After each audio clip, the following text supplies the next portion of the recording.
In a forgotten kingdom buried beneath centuries of dust and memory, there stood a grand maze carved from crystal and stone, known as the Labyrinth of Time.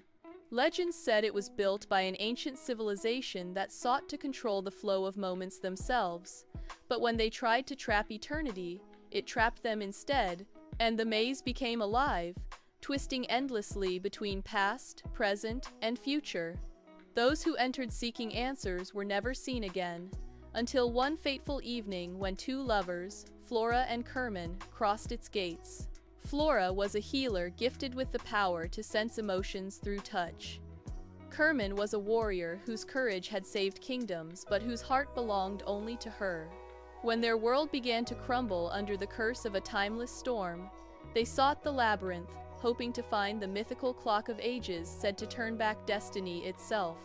The gates opened silently, as if the maze had been waiting for them. The air shimmered with echoes of forgotten centuries, and the first step they took shattered their sense of time. One moment they stood under a golden dawn, and in the blink of an eye, they were walking beneath a silver moon. Hours became minutes, and centuries passed between heartbeats. They wandered through corridors lined with floating hourglasses, their sand falling upward into infinity. In one hall, Flora saw herself as a child crying for someone she no longer remembered. In another, Curman saw a future where he grew old without her. The maze whispered doubts into their minds, twisting their memories and turning love into uncertainty. The only way to survive was to trust not their eyes but their hearts. When they tried to hold hands, the walls shifted apart. When they called each other's names, their voices echoed from different centuries. Still, they searched, because love, even lost in time, still knows its path. At the heart of the labyrinth, they finally found a chamber made of mirrored glass. In every reflection, they saw versions of themselves across infinite lives, sometimes together, sometimes alone. A great clock stood at the center, its hands spinning wildly between seconds and millennia. The clock spoke in a voice neither human nor divine. It said only those who surrender their desire to control time will find freedom. Curman looked at Flora and realized the truth.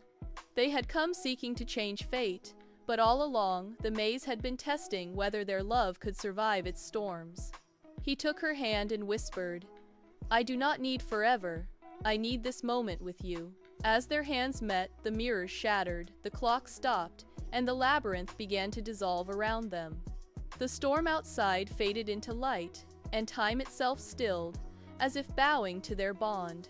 When they stepped out of the ruins, dawn broke for the first time in 1,000 years. They had not turned time back, but had learned to live beyond it. Their story became legend, told to remind every heart that tries to hold on to moments, that love is not measured by how long it lasts, but by how true it is. Moral of the story: love that trusts without fear transcends even the boundaries of time.